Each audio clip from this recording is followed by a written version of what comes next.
Kamakailan lamang ay meron pong isang cryptographer mula sa Stanford University ang naglabas ng isang matinding babala o warning. Hinggil po yan sa planong gawing quantum proof si Bitcoin bago po sumapit ang taong 2029. Habang ang marami sa market ay natatakot na baka biglang sirain ng mga super advanced na computer ang blockchain, ang babalang ito ay nagtuturo sa isang ganap na magkaibang direksyon. Sinasabi nito na ang mismong pagmamadali na baguhin ang system ni Bitcoin ang siyang pwedeng magdulot ng mas malaking kapahamakan. Ang isyong ito ay hindi na lang basta kwentong science. Ito po ay isang seryosong usapin sa engineering at saka governance ni Bitcoin na nagaganap ngayon mismo habang tayo ay naglalakbay sa taong 2026 or ang taong ito. Ang mga salitang binitawan ng eksperto po ay simple. Huwag magpanik, ngunit huwag ding baliwalain. Ang quantum risk ay isa pong pangmatagalang hamon at ang pagtatangka na agresibong ilipat si Bitcoin sa isang post-quantum architecture sa loob ng susunod na 3 taon ay pwede pong maging isang napakalaking pagkakamali. Kaya sa video na ito ay pag-uusapan po natin ang buong detalye ng balitang ito, ang mga nakatagong riles ng teknolohiya at kung bakit ang pagmamadali ay ang tunay na kaaway ng ating mga digital assets. Yan, simulan po natin sa ulat ng Google at ang mga numero ng timeline. Para maunawaan po natin kung bakit biglang uminit ang usapang ito, kailangan po nating balikan ang isang white paper na inilabas ng Google Quantum AI. Sa dokumentong ito, ipinakita po ang mga kalkulasyon kung gaano ba talaga kalapit ang mga quantum computers sa kakayahang basagin ang kasalukuyang cryptographic security ni Bitcoin na tinatawag po nating, ayan, medyo mahirap pong basahin kaya highlight na lamang po natin dito. Ayan, SEC-CP 256K1. Ayan. SEC-CP 256K1 elliptic curve. Ayan. Isang napakalalim na term sa tech. At ayan, ayon po sa kanilang pagsusuri, ang pag-crack sa security na ito ay nangangailangan lamang ng humigit kumulang 1,200 logical qubits at mas mababa sa kalahating milyong physical qubits kung gagamitin ang mga advanced superconducting architectures. Ayan, nakakalito na para sa mga hindi po gaanong magaling pagdating sa tech. Pero sa madaling salita, ang mga circuits na ito ay kaya pong mag-execute ng pag-atake sa loob lamang ng ilang minuto. Kaya sa aking opinion, ang numerong ito mula sa Google ay talagang nakakagulat sa unang tingin. Ngunit kailangan po nating tingnan ang praktikal na katotohanan ng science sa kasalukuyan. Ang pagkakaroon po ng theoretical na formula ay napakalayo po sa pagkakaroon ng isang aktwal at gumaganang makina na may ganyang kalaking kapasidad. Kaya sa aking pananaw, dito po sa takbo ng teknolohiya, ang makakita ng isang cryptographically relevant quantum computer bago po sumapit ang taong 2035 ay posible, ngunit napakababa ng tsansa sa ilalim ng kasalukuyang pondo at development ng korporasyon.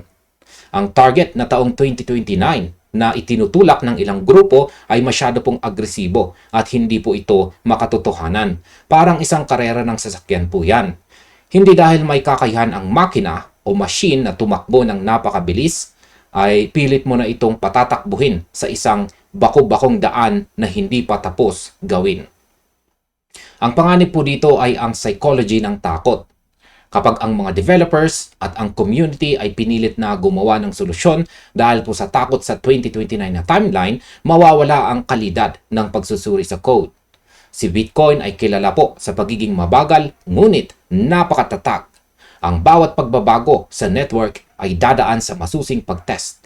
Kung puwersahin natin ang paglipat para lang masabing quantum proof tayo sa taong 2029, ang tsansa na magkaroon po ng isang nakatagong software bug na pwedeng magpabagsak sa buong network o mag-freeze ng mga pondo ay mas mataas kaysa sa tsansa na may umatake na quantum computer sa atin. Ang tunay na karunungan ay nasa pasensya, hindi po sa madaliang aksyon. Ayan, pag-usapan po naman po natin ang tungkol sa BIP 361 at ang mga vulnerabilities ni Bitcoin. Ayan, highlight lamang po natin ito. Ang tensyong ito ay hindi na lang nananatili sa mga laboratorio, kundi pumasok na mismo sa pamamahala ng Bitcoin sa pamamagitan po ng isang panukala na tinatawag na BIP 361. Ang titulong ito ay Post-Quantum Migration and Legacy Signature Sunset. Sa ilalim ng panukalang ito, isiniwalat na higit sa 34% ng lahat ng umiiral na Bitcoin ay nagpakita na ng kanilang mga public keys on-chain. Ibig sabihin, ang mga lumang wallet na ito na tinatawag nating legacy UTXOs ay ang mga theoretical na vulnerable kapag dumating po ang panahon na may sapat ng lakas ang mga quantum attackers. Ang layunin po ng BIP 361 ay unti-unting alisin ang mga lumang signatures na ito upang protektahan ang network. Sa aking opinyon, ang data na higit 34% ng Bitcoin ay exposed ang public key ay isang katotohanan na dapat po nating tanggapin. Ngunit hindi ito dahilan para magpanik ang market. Ang pagbuo ng BIP 361 ay isang patunay na ang mga core developers ni Bitcoin ay hindi po natutulog. Alam nila ang problema at mayroon po silang roadmap. Subalit, ang pagpilit na magtangka ng isang mabilis na deadline para sa pag-phase out o pag-sunset ng mga legacy signatures ay pwede pong magdulot ng malaking kaguluhan sa mga pangmatagalang investors. Isipin po ninyo mga ka-crypto, ang mga taong nagtago ng kanilang Bitcoin sa mga cold storage 10 taon na ang nakakalipas at walang plano na galawin ito sa susunod na dekada. Kung biglang magpapatupad ng panuntunan na magpapawalang bisa sa kanilang mga lumang signatures sa loob lang ng maikling panahon, maaari silang mawalan ng access ng walang sapat na babala. Kaya masasabi ko po sa panukalang ito ay nangangailangan pa ito ng mas malalim at kumpletong design work. Si Bitcoin ay hindi parang isang ordinaryong software ng cellphone na pwede pong mag-update linggo-linggo at ayusin na lang ang mga error sa susunod na patch. Ang bawat update kay Bitcoin ay permanenteng nakasulat sa kasaysayan ng blockchain. Ang pagmamadali na isunset ang mga lumang signatures ng walang malawak na edukasyon sa buong mundo ay isang malaking peligro sa prinsipyo ng immutability o ang pagiging hindi nababago ni Bitcoin. Ang network ay mabubuhay at malalampasan ang quantum threat, ngunit ang transition ay dapat maging suabe at hindi biglaan upang walang maiwang asset sa ere. Pag-usapan naman po natin ang teknolohiya ng mga hybrid signatures at ang tinatawag pong lattice design. Sa gitna po ng debate, ang mga eksperto mula sa Stanford ay nagpapanukala ng isang mas ligtas at alternatibo kaysa sa isang biglaang paglukso sa bagong system. Ang mungkahi ay ang paggamit ng mga hybrid signatures. Ayan, highlight lamang po natin saglit ang hybrid signatures. Ito ay ang pagsasama ng kasalukuyang elliptic curve for cryptography at ang mga bagong post-quantum schemes. Sa halip na palitan ng buo ang lumang security, magpapatong ng panibagong proteksyon sa ibabaw nito. Bukod dito, mas pinapaboran ng mga cryptographers ang tinatawag na lattice-based signatures kumpara sa mga purong hash-based designs dahil ang lattice ay nag-iiwan ng mas malaking espasyo para sa mga susunod na cryptographic innovations tulong ng mga threshold signatures. Sa aking opinyon, ang discarding ito ng paggamit ng hybrid signatures ay ang pinakamatalinong landas na pwedeng itahak ni Bitcoin. Upang mas madali nating maunawaan, Isipin natin ang isang lumang kastilyo na may matibay na kahoy na pinto. Ang biglaang pagpapalit ng buong pinto ng isang modernong electronic lock ay pwede pong maging mabilis. Pero kapag nawalan ng kuryente o nagkaroon ng glitch ang system, maiiwan kang nakasara sa labas. Ang hybrid approach naman ay parang pagpapanatili sa matibay na kahoy na pinto, ngunit naglalagay ka ng karagdagang modernong steel deadbolt sa ibabaw nito. Kung sakaling magkaroon ng problema ang bagong teknolohiya, ang lumang proteksyon ay nariyan pa rin upang ipagtanggol ang kastilyo. Ang pagpili po sa lattice-based design ay nagpapakita rin ng pangmatagalang pananaw. Highlight lamang po natin ang lattice-based signatures or design. Yan, ang kagandahan po ng lattice ay hindi lang ito basta humaharang sa quantum computer, kundi pinapanatili nitong flexible ang network para sa mga susunod na upgrades gaya po ng smart contracts at privacy features na mas komplikado. Kung pipiliin natin ang hash-based designs dahil lang ito ang pinakamadaling gawin ngayon para umabot sa 2029 na target, nililimitahan po natin ang kapasidad ni Bitcoin na lumago sa hinarap. Kaya ang aking pananaw po dito ay malinaw kung saan ang seguridad or security ay hindi po isang bagay na minamadali para lang sa isang trend o marketing buzzword. Si Bitcoin ay dinsenyo para maging isang generational wealth tool. Kaya ang pagpapanatili ng flexibility sa pamamagitan po ng lattice at hybrid designs ang magpapasiguro na mananatili itong hari ng crypto sa susunod na 5% daang taon. Pag-usapan naman po natin ang tungkol sa consensus ng industriya at ang babala ng Coinbase. Yan, ang pananaw na ito ng mga academic mula po sa Stanford ay sinusuportahan din ng malawak na industriya ng cryptocurrency. Yan, highlight lamang po ito natin si Coinbase sapagkat ang mga advisors mula sa Coinbase ay isa po ito sa pinakamalaking crypto exchange sa buong mundo ay naglabas din ng kahalintulad na warning o babala. Ayon sa kanila, bagamat bumababa ang resource threshold o ang dami ng kagamitang kailangan para makagawa ng quantum computer, ang kasalukuyang consensus ay nananatiling walang umiiral na makina o machine sa buong mundo ngayon na may kakayahang basagin si Bitcoin.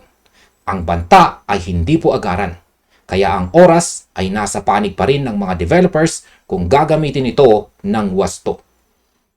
Sa aking opinyon, ang suporta po ng Coinbase sa pananaw na ito ay nagpapakita na ang mga institusyong may hawak ng bilyong-bilyong dolyar sa kripto ay hindi po natataranta. Alam nila na ang totoong panganib sa kasalukuyan ay ang takot at maling impormasyon. Sa mundo ng finance, ang isang maling desisyon na dulot ng panic ay mas mabilis makasira ng portfolio kaysa sa anumang hacker o advanced technology. Kung ang mga major exchanges ay kalmado at nakatutok sa tamang engineering, ang mga retail investors ay dapat ding magkaroon ng kapangyarihang kapanatagan ng isip. Ang katotohanan na walang makina o machine ngayon ang kayang bumuwag kay Bitcoin ay dapat maging paalala sa atin na ang blockchain ay nananatiling pinakamaligtas na imbakan o taguan ng halaga sa digital na kasaysayan. Ang pagbaba ng mga technical na hadlang para sa quantum computing ay natural na bahagi po ng pag-unlad o development ng science. Ngunit si Bitcoin ay may kakayahang mag-adapt. Ang network ay hindi isang static o hindi gumagalaw na bato. Ito po ay isang buhay na protocol na pinatatakbo ng libo-libong nodes sa buong mundo.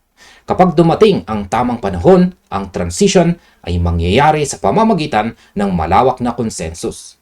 Hindi dahil sa pamimilit ng isang maliit na grupo na may hinahabol na deadline. Ang development ni Bitcoin ay nakasalalay po sa pagiging perpekto ng bawat linya ng code at ang industriya ay nagkakaisa na. Ang kalidad ay hindi dapat isakripisyo para sa bilis. At sa kabuuan, ang debate po sa pagitan ng mabilis na paglipat sa taong 2029 at ng isang kalkulado at seryosong transition ay patuloy na magiging sentro ng usapin sa mga susunod na buwan. Ang babala o warning ng mga eksperto mula sa Stanford ay isang paalala na ang pinakamalaking kaaway ng isang matatag na system ay ang pagmamadali at ang mga hindi pa nasusuring pagbabago na pwedeng magdala ng mga catastrophic bugs. Si Bitcoin ay makakaligtas sa quantum era. Ang landas patungo sa kaligtasan ay alam na ng mga developers, kung saan unti-unting paglipat sa mga post-quantum addresses, paggamit ng hybrid signatures, at ang maingat na phase out sa mga lumang daan ng may sapat na panahon para sa lahat. Kaya wag po tayong magpadala sa mga balitang naghahasik ng takot o doom and gloom scenarios. Ang cryptocurrency ay binuo sa ibabaw ng matematika or mathematics and science. At sa pamamagitan ng tamang disiplina at maingat na pagpapatupad ng mga technical upgrades, ang ating mga digital assets ay mananatiling protektado ngayon, sa 2029 at sa mga susunod pang henerasyon. Kaya manatili po tayong mapagmatsyag, patuloy na mag-aral at palaging mag-focus sa pangmatagalang aspeto ng teknolohiya. At ayan, hanggang dito na lamang po tayo sa video na ito. Marami pong salamat sa inyong panonood at paki-check na rin yung mga recommended na videos natin dito.